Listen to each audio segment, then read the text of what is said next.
Welcome to Random Conflux, the best show on YouTube. I don't know if it's the best. I mean, I think we do a good job. But... I mean, I may be a little biased. It is my pet project, after all. One of my pet projects. In all realism, I'm Zach. And I'm John. And this is Random Conflux, where today, YouTube, what do you want to talk about? Are we going to talk about pi? And The 3.145 or the pie you eat? Or the pie that no one talks about on YouTube? Why not all three? Because the one that we don't talk about on YouTube will get us demonetized. We don't have enough viewers for monetization right now anyway. But, you know, you gotta work with those algorithms if you want views. Yep. Now, jokes aside, we are talking about some behind-the-scenes stuff, our editing the videos and somewhat of what we use and things like that. Yeah, that's a good way to put it. I would say it's kind of like a beginner's guide for like kind of getting started and kind of picking out what programs would be good for people that are just starting out, may not have that much money, and like what to eventually look forward to when you do make enough from YouTube. And honestly, the most you need is a good microphone. It could be a phone microphone, which I've seen people use, and then they upload that to YouTube. And then there's also stand mics, which I have a Radiotech, which we just used on our gameplay video that's probably going to be released Friday. Either the day before you end up watching this, depending on when it's edited and uploaded, or the week after this is uploaded. Or even when we were doing that SimTown video, you didn't even use your mic. You just used the one that was built into the laptop because you didn't feel like setting stuff up. Yeah. It didn't sound bad. No. I think that was over the whatchamacallit, wasn't it? It was over Google Meet, but you used your built-in microphone when we did it. Yeah. Yeah. Because I realized I didn't have enough room on the desk. It worked out. But I had a clear connection, right? Yeah. So that's a plus. The only thing you really want is good quality. You want to sound okay. You don't want to peak in sound quality. And for most YouTubers, they don't really have the training to do this, and I can't say that much more about myself in that regard because I'm self-taught in a lot of things. But having some sort of experience beforehand is also really good to have. But you can get that through experimenting and just seeing how it works. Yes. Mostly you would want like a high school, like an AV class. That would probably be the best to help you get started. Or if you can't get that, there's a lot of different tutorials as far as helping on YouTube itself. So, well, if you can't get like a for me, I actually did take an AV class in high school. Yeah, and that's where I got a little bit of my video editing experience, plus like video editing on games. Yeah. And we've talked about Shotcut before on this platform. Yeah, you're not the biggest fan of it. I thought it was okay, but honestly, you want one of the best video editors out there. Well, hold on. Okay. We'll get to that. Okay. But the reason why I'm going to bring up Shotcut again, and I'm not going to do it just to bash it. Yeah. It did not work for me. Yeah, I remember you saying that, plus... It worked for you. Yeah. I have no idea how it worked for you. But it kept crashing when you did it. But it kept crashing with me. And I think the problem is with Shotcut is that it's not really meant to do the type of things that we do. Mm-hmm. I think when they created Shotcut, it was probably meant for like a video editor for in-game editing, or like something that you can take and download into the source file and get, like, say, like Tony Hawk, Pro Skater. Maybe you want to put in a mod that helps you edit some highlight reels. It's meant more of like quick footage than it is for like long, complicated videos. Well, the best example I can probably give is SmackDown versus Raw's highlight reel. That would probably be the best example. And if you're trying to properly edit a video, let's say you're stringing a bunch of JPEG pictures together or PNG pictures together to make a substantial video. With me, every time I tried to do that through Shotcut, it just crashed on me. But if I had a low-res video already there, yeah, Shotcut actually did work. It was the only time Shotcut did work. But if it was any more than like a 5-minute video, it would crash. It would not let me do any more than like 5 minutes of a video. And to me, I just got tired of it crashing the moment I tried to import a video to start the editing process or input the pictures that I'm going to turn into a video. And when that happens so many times and you're the one trying to get the editing section done and you're not trying to stay up all freaking night to edit, you just get frustrated and you kind of just lose interest in the whole process, because when you're making something either on YouTube or like a regular production, like, you need your software to work. Yeah. And to me, Shotcut is not that type of software. Yeah. No, it didn't work for you. What I'm trying to say is it was never meant to be the way that they present it. And even the way that you download it, you download it like any other game mod. Which proves to me that it was meant to be placed in a video game. To help whatever programs that the video game has, or maybe like to upgrade like highlight reel for SmackDown versus Raw games, or like Tony Hawk does have like a replay function. Yeah.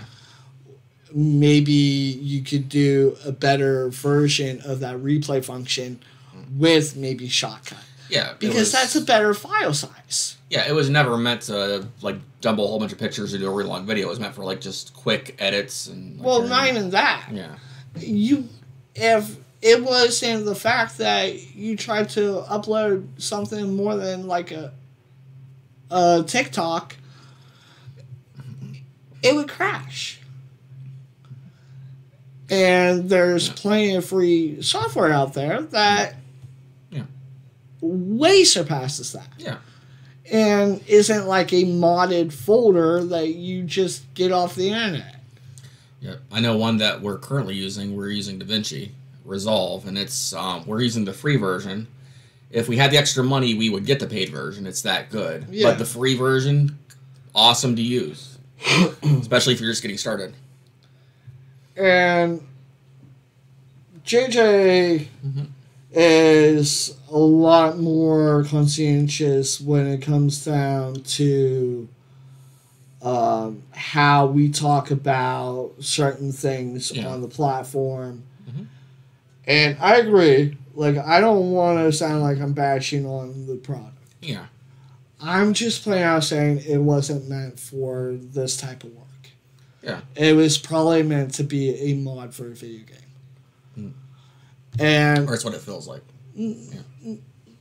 Look at it even the way you download it compared to how you download any other video editor. And then look at how you download a mod. Yeah, you're not wrong. What other video editor has you started up in a zip file? You know what I mean? And when you're downloading something like that, definitely things can be lost during the download process. Because you don't know if you're downloading the right bat files or something like that. And if they're saying that it's meant for, just starting out, then okay. I have no computer background on coding. I like to play with mods. And even most mods, I have a hard time putting into my games. And I have to ask you if I'm doing it right. Yeah, and yes, I got it to work, but I'm also good at finagling stuff to make it work at the same time. But what's the likely chance that you're going to fuck up your computer just because you're trying to get that program to work? Wouldn't be the first time. Because you believe that it's a video maker that's really good for beginners that has no tech experience. And if that's the case, then why not get Davinchi? Why? And if you have like $30 in your account, get something like Filmora. Filmora is a good program. And it is a good program. And I've used Filmora for the first few months of this channel until they had an update that kind of broke my ability to use them. I had to reapply for a subscription, and I wasn't going to fork over any more money than I already did. And that's my only gripe and why I'm not using Filmora. Because you like the program. And I do like the program. It worked fine. Hasn't crashed once the whole time I've used it. And I've beaten that program to a T. I've used that program while using OBS, which I wasn't able to do with Shotcut. I've used that video while using other videos in the background, or playing other videos in the background, or working on other projects in the background. And it still hasn't crashed. With Filmora, with Shotcut, I could barely open one file with Shotcut open, and it would crash. It was like I had to hurry up and know exactly where I was going, like what video I was grabbing, and hurry up and close the window. And usually if I did that quick enough, it did save it. But then I go to try to put in the timeline, and there goes all that work. And then you had to start from scratch. And whereas you go with Davinchi, which I know you were talking about Filmora, but you go with Davinchi, it auto-saves every so many seconds. Yes, and that's a plus. And there's a reason why I was going to wait to get to Davinchi. Yeah. And with what I was paying for Filmora, I was getting free. I was getting basically everything that they promote in the free version, except it would take off the watermark. Yeah. Well, you were mentioning Davinci. Mm-hmm. And the program's called Davinchi Resolve, if I'm not mistaken. Yeah, it's by Blackmagic Studios, I believe, is the name of the company. Yes. Yeah. And we'll probably leave some links in the description below where you can find some of this stuff for yourself. Mm-hmm. But for a free editor program, and I'm not just saying video editor, it does have a really good audio editor too. Mm-hmm.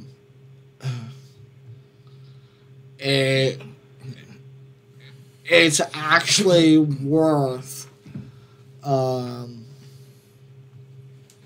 the same amount as the paid version of Filmora. I'd say it's worth even the Adobe prices, because Adobe, in my opinion, Davinci is better than Adobe. And this is just my opinion. If you like Adobe Premiere, that's perfectly fine. And there's plenty of YouTubers that use Adobe Premiere because it's a professional software. Yeah, it's a very good program. Just Davinci is right up there on par with it. Mm-hmm. And some of the other stuff that I started out with was WavePad and VideoPad. And they did have a free setup for a while there. But then they realized, people are making money off of our product. We want some of that in return. Mm-hmm. So now you can't even upload anything you make in that software anymore unless you pay for a subscription to it. Mm-hmm. But at one point, I had it installed on my computer, and it was originally bought by my high school. Mm-hmm. And it was a program I was using during my time in high school. And it's literally one of the ways that I learned video editing as much as I did know. When I say I'm not good at video editing, it's not that I don't know how to video edit. It's the animation work. You're a lot better at the audio than the video. I'm a lot better at the sound structure and how to work that, because that's something that I learned. But the way that my AV class worked was we worked live action. Mm-hmm. So it was more like, okay, you want to learn how to do editing? Well, here's the camera, here's the sound tech stuff. You learn how to splice this together, and we would work on par with the theater club. Mm-hmm. So when anything was supposed to be recorded and played back, that was our job. Yeah. And then we would give the discs out after everything was done. And then anybody that wanted to buy a disc after seeing a performance would be able to. And that's where I got my start really editing. But I do have a background in running a sound studio. I don't know how many times I've mentioned it on here, but I actually write music. I had a band for a while. So I actually do know a good bit about how to use sound tech. And one of the programs that I used with my own band and a software that I know works really well for sound recording is WavePad. Yeah. And I've used WavePad and VideoPad, and they're both really good software. They're easy to learn, and it's one of the reasons why my school ended up using that as a learning tool, is because of how easy it was to pick up. But the price tag on it nowadays doesn't really make it worth it when you have a free version of a video editor that can actually surpass it and do more than what those two do together. Speaking of free, the alternatives to WavePad aren't bad either. Audacity is what we use right now. There's some stuff that was in WavePad that's not in Audacity, but what's your opinion on this program that we're currently recording with? Like he said, we do record using Audacity. And it's not that bad right now because there's no real edits that we do to the voices or the pitch of our voices, because we're not pretending to play a character that we're not. This is our legit voices that you're hearing coming through. But when I do voice recording for anime, I'll try to hit a certain pitch on my own, and if I can't hit that pitch, I do slight little tweaks, and maybe down the road we'll show you how to work the software and stuff like that, and how to really get the creativity side of just recording compared to recording yourself from a camera, and how much easier it is to record your voice separate from just a video aspect. And with this, there isn't really a set, a preset to really hit that pitch. You want to try to hit the pitch as best as you can with your actual voice. So let's say I'm trying to sound like a kid. Well, I can do that to an extent with my own voice, but there's a pitch opulator or slider that can actually help me hit that pitch without me actually changing my voice at all. So I can sound like this and go like this without having to change my voice, just sliding a little slider. And then if I do that, you won't hear my normal voice coming back at random moments of it. But you can do kid voices without the... But staying consistent, having to do that for long periods of time, that does hurt the larynx. It hurts the throat hole. And after a few sessions of that, you're like, okay, I'm done for a while. I'm going to use my normal voice, and I'm just going to BS the sliders. Now, the worst part is when you get used to doing that voice and you slip into it by accident. Yeah. Well, that voice I can do pretty easy. It's one of the best voices I can do.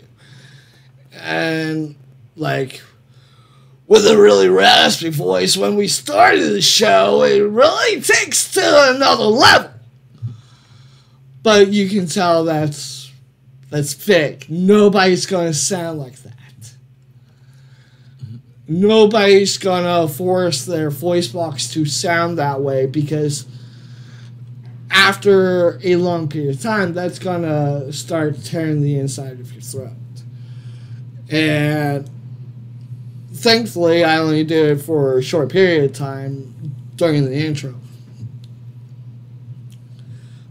But to answer Gigi's question, this is a long way of answering. With just by going off of like going from here to here to here to here to here, with just by using your normal voice, there's a way to do that in WavePad by doing presets. And you don't have to know those presets. They're already there for you. You just click on one. It has a telephone preset. It has a robotic preset. It has an echo preset. It has so many different presets. Unless you actually know how to sound it or how to identify when you got that right pitch, just by listening to it, a program like that, you would probably want the presets already there. And then with Audacity, you don't really get that, but there are keys online that can kind of help you find a close enough pitch to what you're looking for.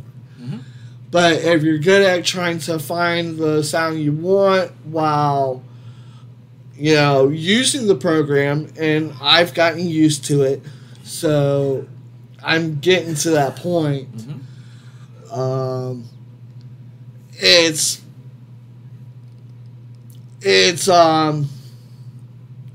not as easy in Audacity as it is in WavePad, mainly for that one reason. Yeah.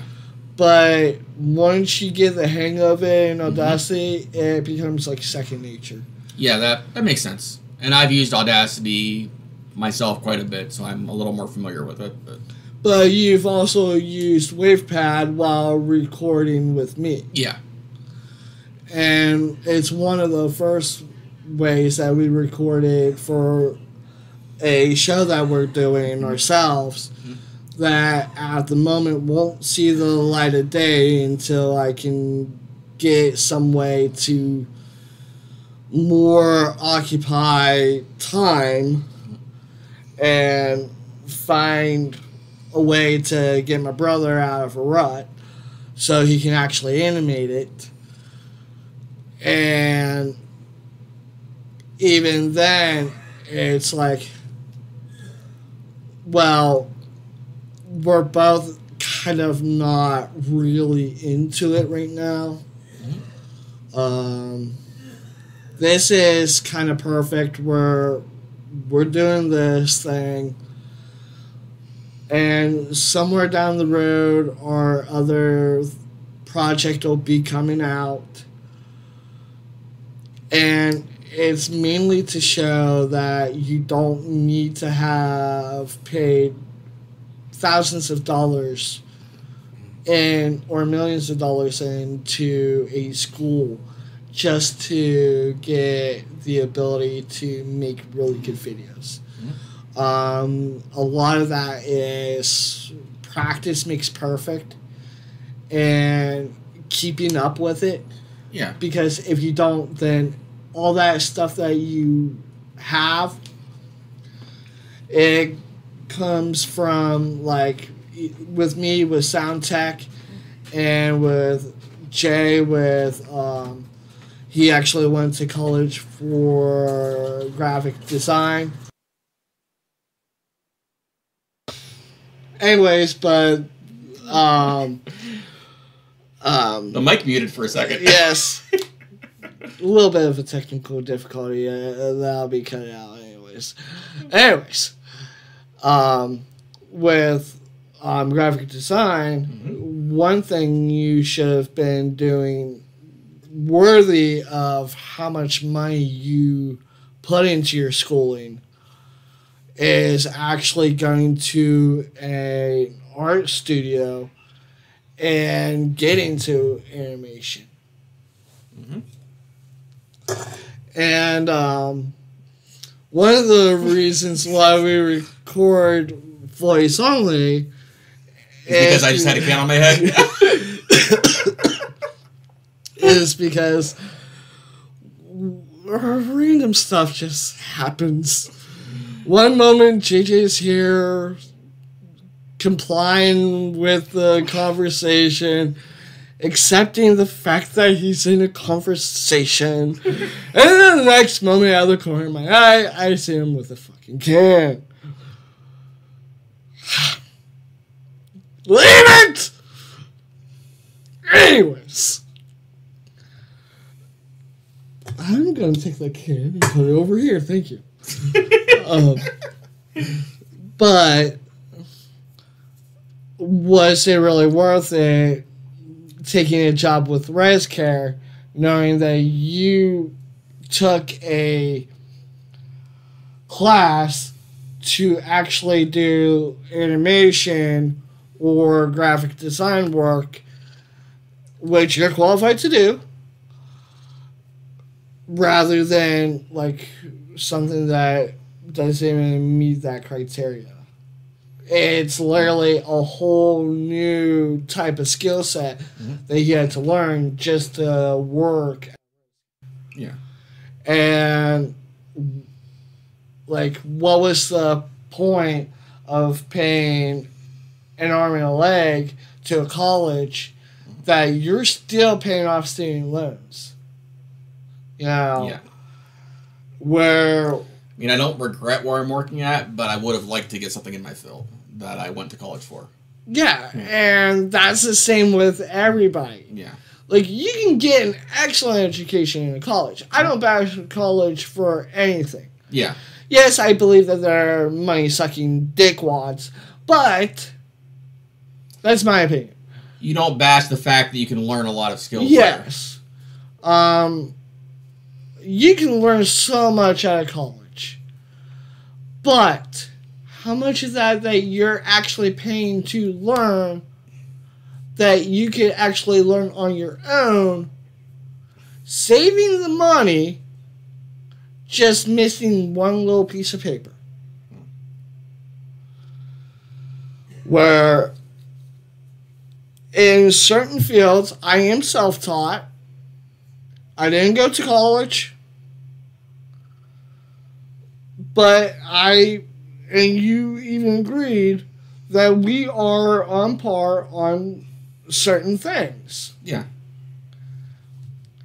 I may not be a complete brainiac on certain things, but, you know, I'm not gonna choose not to learn something new if I have the opportunity to do it. Yeah. And that's where a lot of people fell at, is the possibility of learning. Is the purpose of, okay, I'm out of school, I don't need to learn anything else. You learn I've something. already learned what I could learn. Yeah, and you can learn something new literally almost every day. If you put your mind to it. Yeah. And which makes this one of the best videos to make at the moment. Because, like, there's a lot of people that's learning, and they should waste the money to go to college, or if they just should kind of find a way to learn any new way. Yeah, I mean, that could actually save them a little bit of money. I mean, yes, the piece of paper is not bad if you're doing something professionally, but if you're, like, doing that for yourself, there's no reason not to teach yourself. But let's just say, if you went to college for nursing, would you really want to take a course to, you know, run a production business? No. Because that's what you actually went to college for. Yeah. That criteria is what you would need to run a production. Yeah. No, you go to college for a nursing degree, you're going to want to get a job as a nurse. Any sort of nursing field. If it's either working in a nursing home, or like a place like ResCare, or, you know, working at a hospital, like an ER, you know, that's what you went to college to do. you didn't go to college to be like, okay, well, I want to be a nurse, so I'm going to get a job as a cop. What the heck? Or get a job or go to a police academy and end up getting a job working in real estate. I'm pretty sure that's happened before. Yes, it's one of the reasons I mentioned it. Or go to college to learn real estate and end up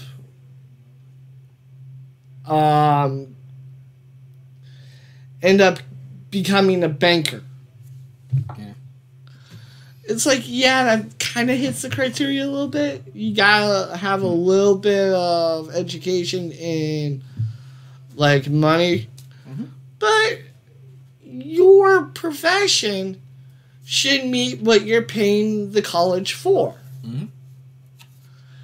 But there is so much that you can learn on your own that over the span of how long it takes you in college to get a piece of paper proving that you flew all these flags, and you can learn that and much more if given the proper environment. Yeah, I can see your point. And if this is something you really want to do, you don't necessarily need a full college education to do it. No, you can teach yourself. There's plenty of tutorials on YouTube on how to get set up with stuff. Yes. But if that's the case, just don't pretend that you know everything that there is to know and that there's no reason to learn anything else. Mm-hmm. Even though I didn't go to college, I'm still willing to learn as much as I can. Mm-hmm. Any way I can. Mm-hmm. If there is a learning opportunity for me, I will take it. Yep. But that's because I don't have hundreds of dollars just to spell out on just one type of education. I want to broaden my horizon as much as I physically and mentally can. And you're constantly reading and learning new things, which and that should be everybody. Mm-hmm. And that even though you may not go to college for something that you may want to do, don't make it seem like it's out of your way just because you didn't get a proper education for it. Mm-hmm. Let's say you want to get in the business of trying to create a production, or you want to start light and easy with just working on YouTube. Yeah, it's a longer stretch to benefit from it. Mm-hmm. But that's also a way to self-teach you by trial and error. Because it shows you the stats. If you're doing your job right, mm-hmm. it will show in the statistics. Speaking of that, thanks to all of you that are watching our videos. I know we've been doing a little more gameplay lately. Yes, and sometimes the algorithm of a third party can be a downfall. And this is no excuse to, or any blame to YouTube themselves, mm-hmm. because they're not really all that in charge. It's a bunch of computer and algorithm and a bunch of other shit that I don't really understand all that much. And I don't claim to understand it. And if you want a more in-depth talk into that situation, there are plenty of people that talk in depth about it and understand it a lot better than I do. But I do understand how to look at that graph. I do understand how how much time it takes to actually do a video, come up with what the video is going to be. The time for us to get together. How hard it is to really get the people in a video that you want to get in the video. And how to schedule stuff and really get things to line up, because the moment you have a plan, you better get ready to toss the plan, because every time it never fails. You create a plan, plan fails, toss the plan, make new plan. Rinse, lather, repeat. It's a true process. Yes. But you also have to look at the algorithm and the statistics in the YouTube studio. And, you know, if you want to start out, you know, write this stuff down. Write down how, like, when you started working on a subject. Write down how long it took you to finish the subject on whatever type of video you're doing. Maybe it's gameplay. Maybe it's a topic video like this. Maybe it's an instructional video. Maybe it's just a blog video. Like, you're putting your time and effort into doing this. Why not, you know, write the stuff down and, you know, so you have references to go back to, and then look at, like, within maybe a couple days or two, go into the YouTube studio and check to see how well the video does. And compare that to how much time and effort you put into the video. If you're putting, let's say you're spending 12 hours to make a perfect video, and that's just the editing process, just to kind of get it to be a little flashier, to get it to really pop. Or, you know, you're just trying to do your best on the video, and maybe you're not that experienced, so it does take you a little bit longer. Is it really worth the late nights and the times where you may not get any sleep until maybe the next day, compared to how much work you put in there, well, with how much work you put into your product compared to what you're getting in return? Yeah. Because many people jump into it head first and has no life jacket. They're like, okay, this is something that I see people making money from. So instead of getting a regular job, instead of getting a regular paycheck, instead of going and finishing school, I'm going to do this without no further education, and I'm not going to try to learn from my mistakes. No, you should have a B plan. You should always have a B plan. Like, originally, we weren't even thinking this would do enough to get monetized. We're doing better than we thought we would, but we're... Well, there wasn't a shot in my mind that I was going to monetize this. Yeah. And this was just going to be really no edits. Yeah. At all. It wasn't going to be coerced. It wasn't going to sound fake or fishy or to the point where we're talking to a third party that we don't see. Yeah. Hence the viewer. It was just going to be a conversation back and forth that was being recorded. Yeah. And it was going to have that natural feel. Yeah. And that's all it was intended to be. And then we realized, oh, people are starting to like this stuff. And we're not... And at first, we weren't even putting all that much effort into these videos.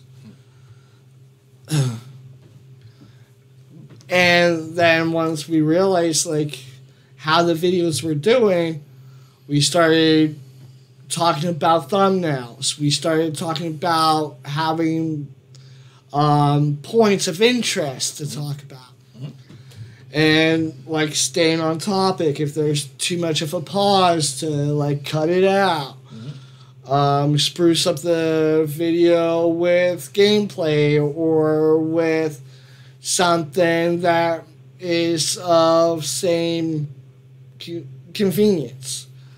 The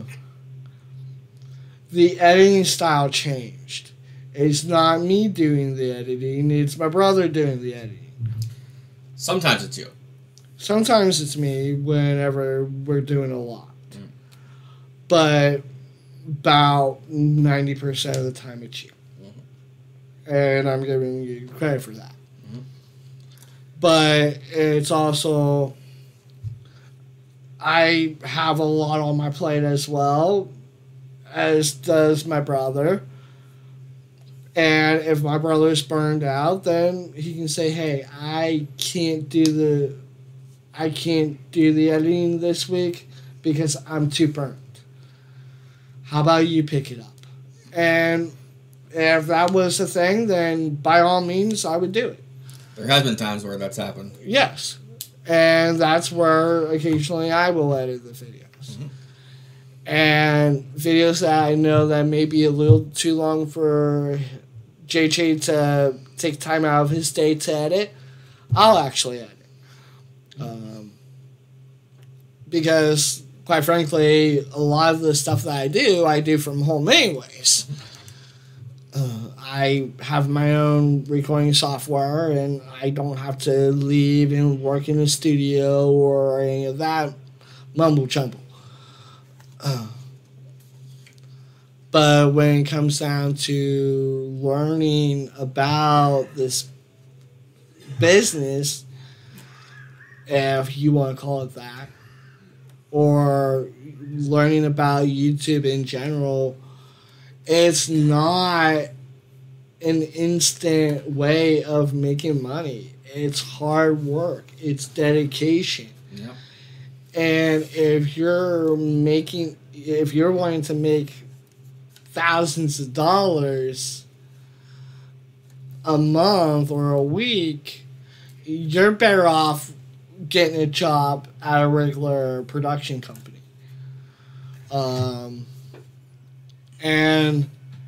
But if you're wanting to start solo, you want to kind of show what you already know and what you already can do, then yes, YouTube is the best place to share that. Yeah.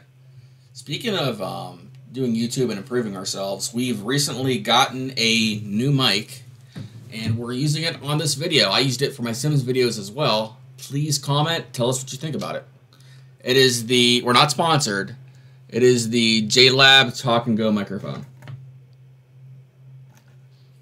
Not sponsored. Just tell us what you think. But we'll also get into equipment. Oh, yeah. Here. Because, and this is going to be a little longer than what we would usually make these videos. But just having the mindset that I want to learn this. Oh, yeah. And I want to make the best part of myself with this, then, try. Yeah, and you don't need the most expensive equipment available. Hell, you can do it with a simple mic that's already in your laptop. Yeah. Or record off your phone. Yeah. You don't have to have a bushy setup. You don't have to have studio style quality. Yep. And then most phone cameras now, if you're doing video editing, is good enough to record from. Yes. Just try with what you have and this is starting off with absolutely nothing. Mm-hmm. Let's say you already have a phone. Yep. Obviously, you're going to have a cell phone. Start off with that. Mm-hmm. That's one less thing that you have to buy. That's your video, that's your audio. Mm-hmm. And then learn how to work the software. Mm-hmm. Learn how to use the video editor. Mm-hmm. If you really want to spruce up whatever you make. So, and then once you start seeing an improvement and something coming back to you, then you can upgrade. Mm-hmm. But don't jump in head first without a safety net. Because if you do, you're going to lose everything. Without having a proper way of saving yourself, if you're going all out and spending all this money on like pro tech just so you can be the best of the best and have nothing to show for it, and like, and this has happened, and it's one of the reasons why many young YouTubers start and never finish YouTube. Because they realize that they're not going anywhere as fast as they want to. And they're not having enough of a profit from it. So their parents are like, get a real job. Mm-hmm. But if you take this serious enough, and you do have a safety net, at some point, this can be substantial. Yep, and I will admit we've always had semi-decent mics, because I've had a Blue Snowball. You've had Radiotech, which was an old Radioshack mic. Yes. Which was really good quality, and this one... And it was like 400? No, it was 150, I think. And we split it. Yeah, I paid 75, you paid 75. And then this one's on par with that, and it was 50, I think. Actually, I think this one's a little bit better because of having the surround sound. Mm. Mine is directly, like, one directional. Yeah. And the Blue Snowball still works. I'm using it as a backup, but I'm actually enjoying this mic. Oh, yeah. It's not peaking. It's not really lowering the quality. I'm here looking at it right now through Audacity, and it's a really good mic. Yeah, and like I said, not sponsored in the least. I bought this mic on Amazon on a whim. I might leave the link to it in the thing, but like I said, we're not sponsored in the least.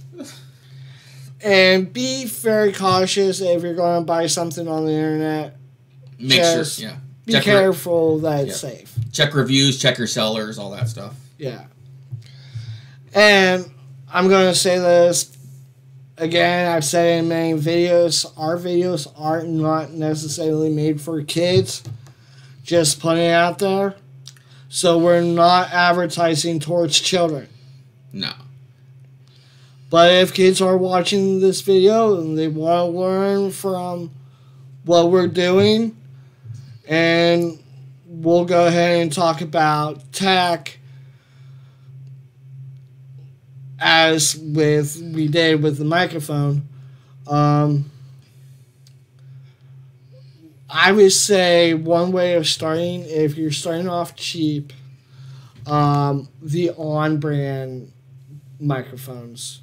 Oh yeah, the Walmart brand stuff. It's not bad. Yeah, they're pretty good, and they're pretty much in price range. But if you're really looking for high-end mics, I would say do what you can with what you have to start out with, because you really don't need that much. You upgrade as you can. Yeah. Like save up little by little. And like this, even this computer, this is a decent computer, but it's not going to... It's not going to win any awards. Yeah. And honestly, it does really good for gaming. It's what we're using to record ourselves making this video. Yeah. But other than that, like, you don't have to have the best of the best. Yeah. To start out with, because starting out, it's not gonna be that good of quality anyways. Yeah. Unless you're professional. Yeah. Or even video gaming. If you want to capture your video and you have an Xbox, you don't even need a capture card. All you need is a solid internet connection, and you can stream to your computer. And you if you want to edit it? Yeah, but you know what I'm talking about. Like, you can stream it and record it that way.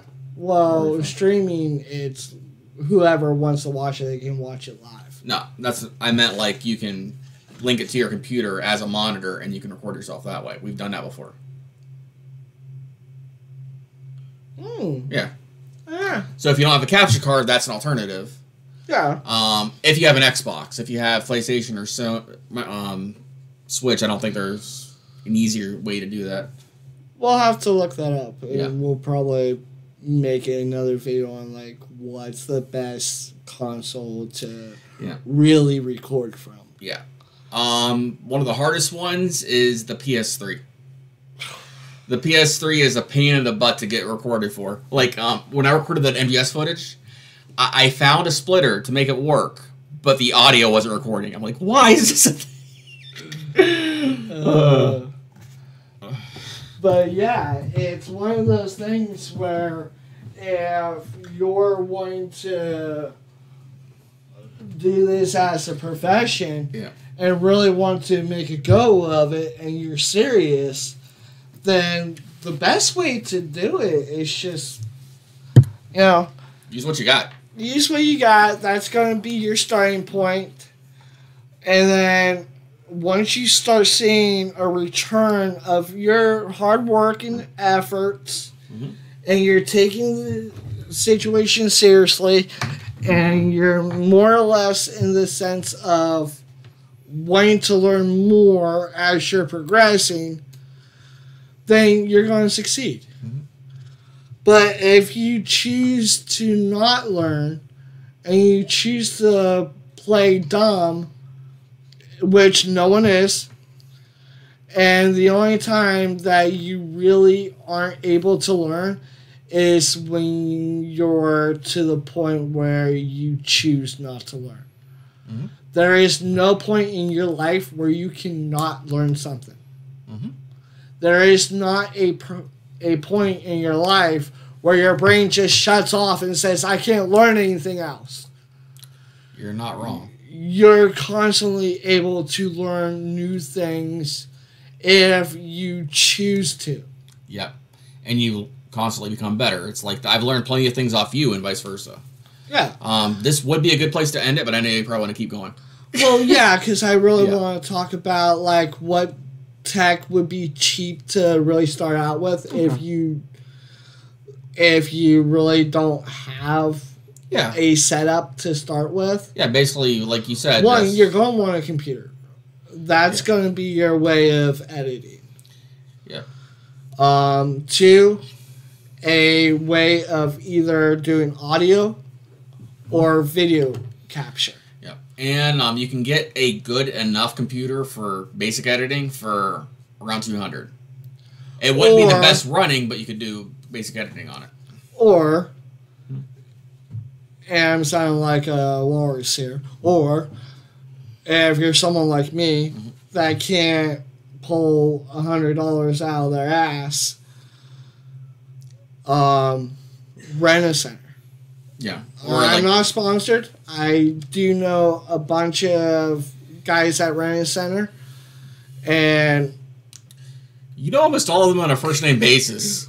Well, the ones that are around me that I go to a lot.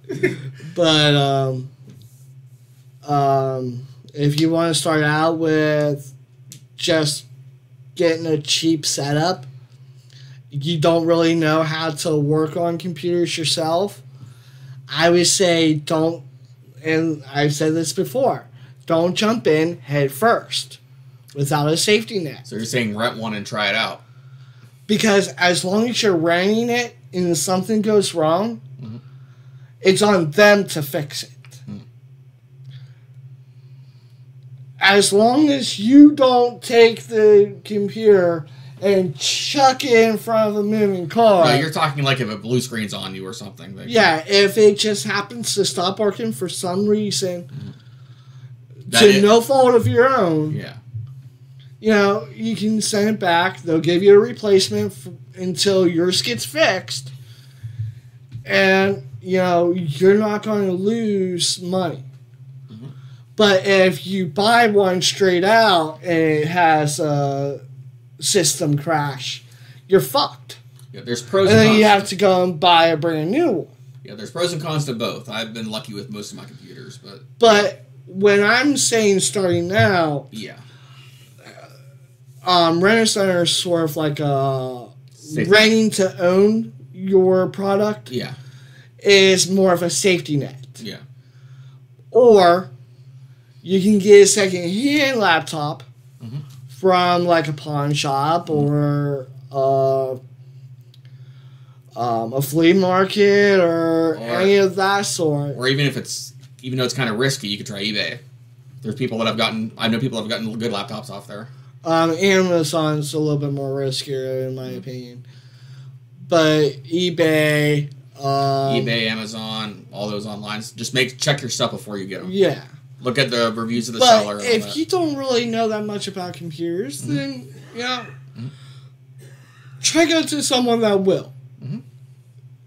Anybody that sells computers, if they really care about their customers, if you ask them, they will give you the honest stats on those computers. And if you ask them if it's good for editing, and if they know enough about that computer, they'll tell you honestly. And that's the best way to get your first type of setup working. Just having a base is having the way to edit. Yeah. A way to video or record audio or video is a phone. That's one way of guaranteeing that you're having the ability to record audio or video, depending on what type of video you're wanting to do. Yeah. A lot of people just starting out do start with their phones.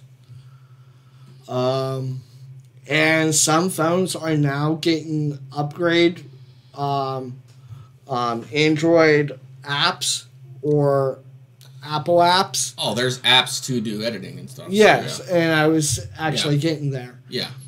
And that's one way of doing it without having to spend over $100 and some on a laptop. But you're more or less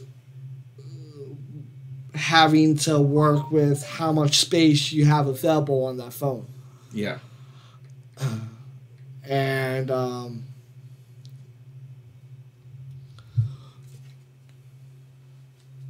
when it comes down to tech, in your opinion, out of everything that we've used mic-wise, which one do you think is working better for these videos? I haven't really messed with this one a whole lot, but as of right now, I'm like... Well, you've recorded The Sims with this mic. Yeah. When you were editing The Sims, did it seem better than you using the Snowball, or let's say, was it comparable to how we sound when we're doing our videos with my directional mic? I'd say it's comparable to the directional mic. I know you were listening to it a little bit earlier because we had to pause it. Would you agree? Yeah, and if I had the money to actually get one myself, I would definitely do it because it has the dual functionality of the Snowball surround. Yeah. and the unidirectional, which is my Radiotech. Yeah.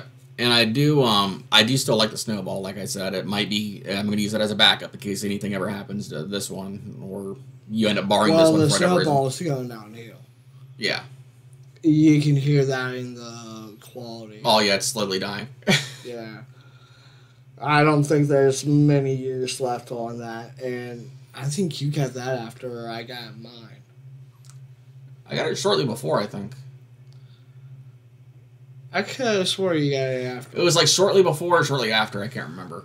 But because I had mine, and you called me up maybe a couple weeks after saying that you bought a snowball because you were going to borrow mine to do a video with your nephew. Yeah. And then he ended up borrowing it for a while, and then I got it back, and then me and Matt and me were using it for Inferno Grizz for some gameplay, which some of those games might return if you ask us nicely. But this has the dual functionality of doing like a studio surround sound of like picking up everything from the table that we're working at, rather than like, and if it's just me recording, I would probably put in unidirectional, where with more than one person, it's good to have this omnidirectional. Yeah. And it's picking up good, I mean. Yeah. It picks up very good. Another thing that you may want when starting out on YouTube is just confidence. If you tell yourself you can't do it, you're never going to succeed. Yep. And this is something I say to my brother a lot because of, and I'm just going to mention it, but my brother was adopted. We are biological brothers, and I think we've mentioned this before. Yeah. But we grew up with different families. And we did mention that at a point in time, he lost one of his brothers due to the D word. And lost both of them. But. Hold on. And then he lost his other brother due to the S word. And both of those contexts are serious. And it doesn't matter how you lose a family member. If they're biological or adopted, it's hard. And it weighs on you. But one of the things that got him into wanting to learn art and got him being creative was the first brother that he lost. And when that happened, he really got into a ditch, if you would. Yeah, I got into like a rut. And yeah. And it's been hard pulling myself out. Doing this has actually helped me out a little bit. And I've seen it show in your drawings. Yeah. You guys don't see the drawings here, but maybe I'll show you like where he was at before the incident, after the incident, and like recently. There is a major change. But if I wouldn't have told him, don't lose that aspect that you care about. If you're throwing your passion for art away, and this person was one person that helped inspire this arty side of you, and kind of gave you props and maybe gave you some tips and tricks on how to maybe do something better, basically you're kind of pushing that away as you're pushing that person away. And you're losing that part of that person. But if you hold what you admire about that person dear to you, then you're always going to have that person around. They may not be there physically, but they are always there. Mm-hmm.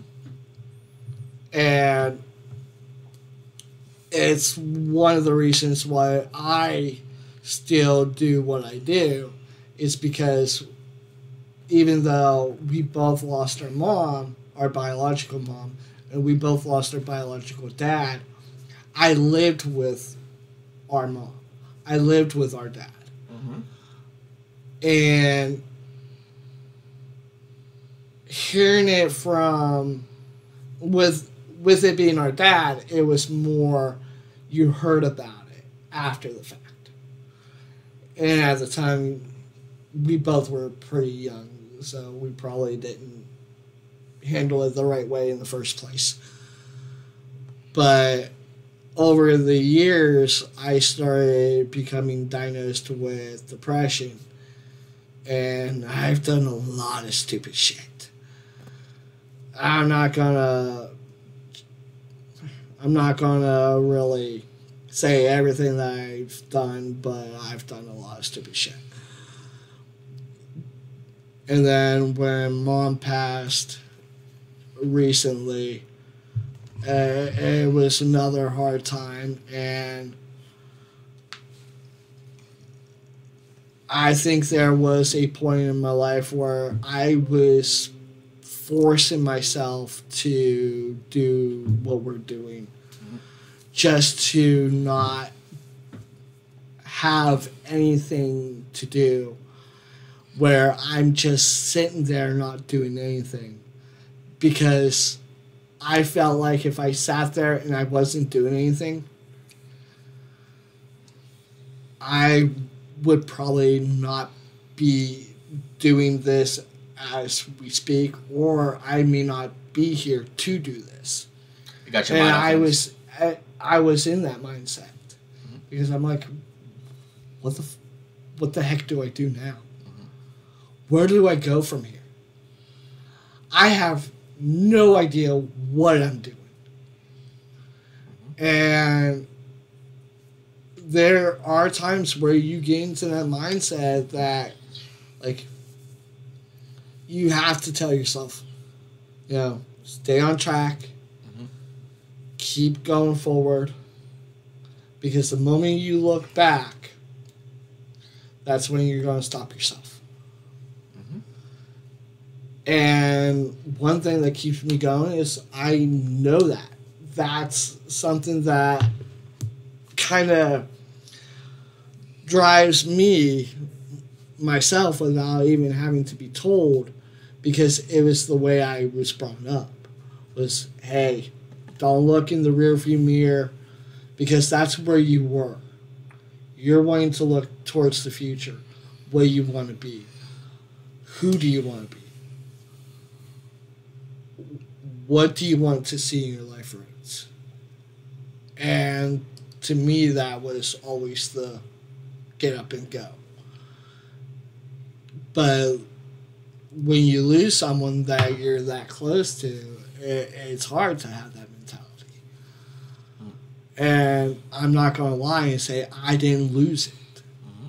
I'm going to say I was there. I know how you felt.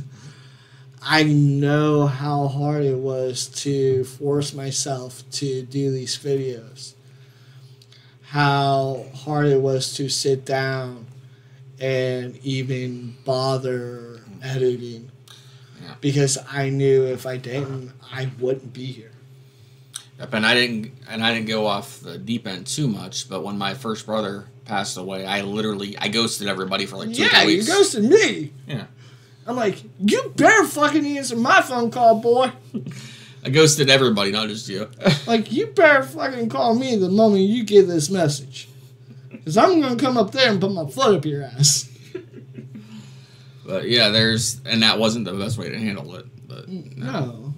Shutting people off, the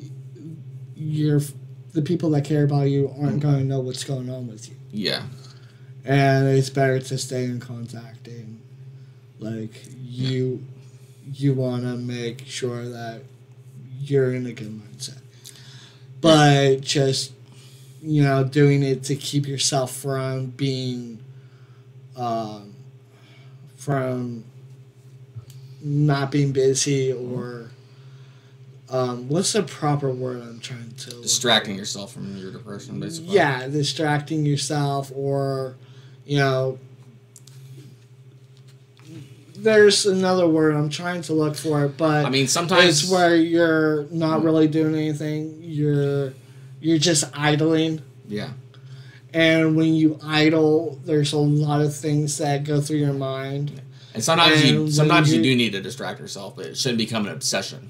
Yes. Yeah. And when you're having depression, it's either you take everything south, and that is a point where you feel like you're no longer, you no longer belong. So sometimes that's, there's the isekai type of thing there.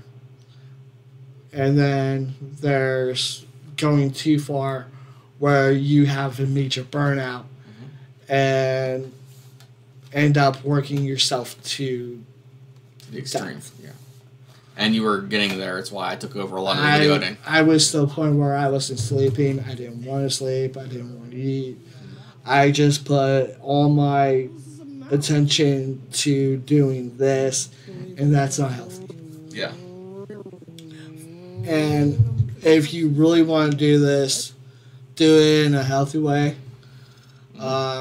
Make sure it's the one thing you want to do first. Like, if you're really into wanting to make videos, this is the best way to do it. Do it safely. If you're going to put yourself in a video, make sure you know the repercussions of what may happen. Because there's a lot of sicko creeps out there that may take advantage of that. There's people out there that may try to bring you down. And one of the things that you're going to have to learn by using YouTube or using TikTok or using X now. Yeah, Twitter's new thing. X Live or whatever it's called. X Live. Just X. What? Okay. But you never know who's watching your videos, and sometimes, and here's something that really gets me. When parents are to the point where they're letting their kids do a lot of YouTube, and they're trying to, their kids are wanting to get into what's the best way to say it? Fashion and all that other stuff. They tend to prep it, if that makes sense, to the point where, okay, a really good example is the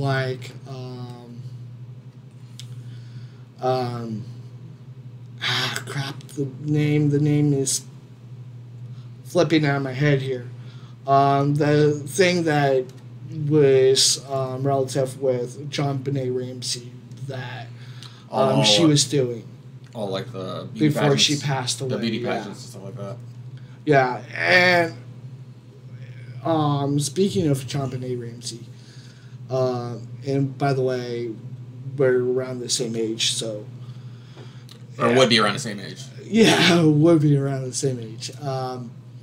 At the time that I found out about her passing, I was little, so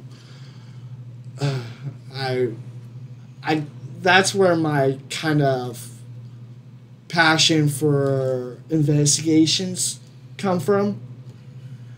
And those that know me, I like mysteries.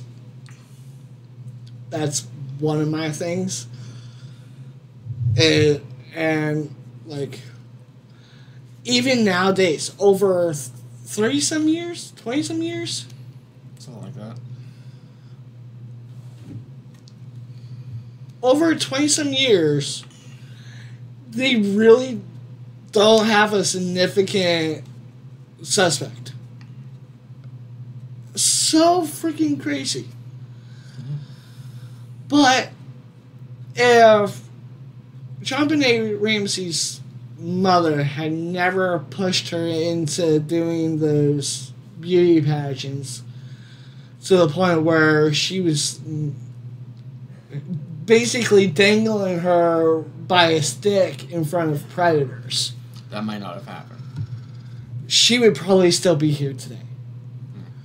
And now there's a whole new type of platform that is also doing the same thing. Yeah, I mean... And parents are receiving the money from the children because the children can't be getting paid. And if they are actually succeeding on the platform, then, you know, they have to get compensated one way or another. You're basically saying that if they do have kids on YouTube, be responsible. I'm not just talking about kids. I'm talking about any age whatsoever. Yeah. You may be an adult and not really be sound mind and body, and maybe doing YouTube because maybe you're techie, and that's where you drive.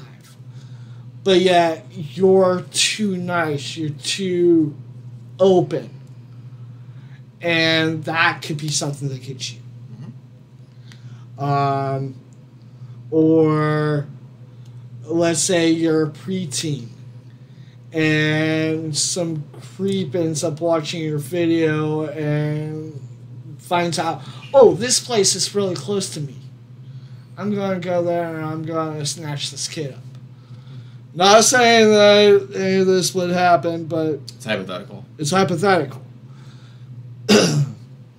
It's one of those things where you want to be smart. You don't want to tell people where you truly live. You don't want to have pure, massive exposure of yourself on any sort of platform. And when it comes down to making content, the person that's talking to the mic needs to be someone that you can shut off at the end of the day. And be able to go back to being yourself. And then, you know, those are two different personalities. And that's the best way to approach doing anything on YouTube or anything on social media. Because, yeah, this is us being honest, but I'm not going to tell you my freaking address. Yeah. JJ's not going to tell you his freaking address. You're lucky we might have said the state a couple times. We have said the state. I've said where you worked. Yeah. But I didn't say which building you worked. Yeah. And basically that's all you people really need to know. Is, oh, I live in West Virginia. He lives in Ohio. You don't need to know what type of table I have the laptop on. You don't have a table. We live inside cardboard boxes. The only thing you need to know is, do I come off as a gentle and mindful voice? Am I telling you about something that's irrelevant? Am I being mean, rude, or belligerent? Yeah, those are the things you look for. Yeah, and let us know what you guys think as far as that goes. Like, I mean, I'm honest to a T, and in certain situations, that's gotten me into a lot of trouble. You got kicked out of the DMV, sir. I was already outside of the DMV. And I wasn't talking to her. I was talking to you. Now, with that, I think that's a good place to end this. Or you want to keep going? Well, at this point, I think it's been long enough, but I also wanted to get out all the relevant information as I could. No, I agree. With YouTube being and social media being so, it seems like it's been the number one focus on children's minds. All kids want to talk about now is wanting to be YouTube famous or being an influencer. That shouldn't be the first thing on your mind. No. As a child, be a kid. Yeah. Go play basketball. Go play wrestling. Go to school. Yeah. And it's okay to have this as a hobby. Yeah. A hobby, 100%. And if you do make money off it, that's one thing. But for us, this is a hobby. And it's a good learning environment. Yeah. To learn how to edit. Yeah. To learn how to film. Or even how to do voice recording. Yeah. And yes, you can make a full living off it, but it takes a lot of work. It is very hard to. Yes. If you're thinking that it's going to be instantaneous. Yeah. And I noticed I've been using a lot of big words. And people are probably going to be like, well, you said you're not a college grad. You're smart sometimes. It's not that. It's just my brain doesn't like to shut off. But it's one of those things where I want people to realize this is a platform to learn. Mm-hmm. It's a platform to kind of get your foot in the door of learning production. Yes. And really, if you're wanting to start independently, this is your best way of doing it. Mm-hmm. Starting off young, let's say you're 10 and you already know that production is what you want to do. Then, this is probably the right way to do it. Mm-hmm. But don't put your real self out there. Yeah. That's what we're trying to say. And it doesn't matter if you're a kid or not. Be smart. Be smart. Because there's plenty of adults. Matter of fact, we'll probably talk about it in another video. But it doesn't matter what age you are. Just take social media seriously in a safe way. Yes. And with that being said, I'm John. I'm Zach. And I just found out that Jif is made by Smuckers. You just realized that. I didn't know they were Smuckers. Oh. Smackers? Smuckers, the jelly company. Mm. I was sitting here reading this while you were talking for like half a minute. Okay. Well, with that being said, this has been Random Conflux. And say goodbye, Vegeta. How dare you! It's been so long since I've been on the show. Finally, I have something to talk about. And you're all here to listen and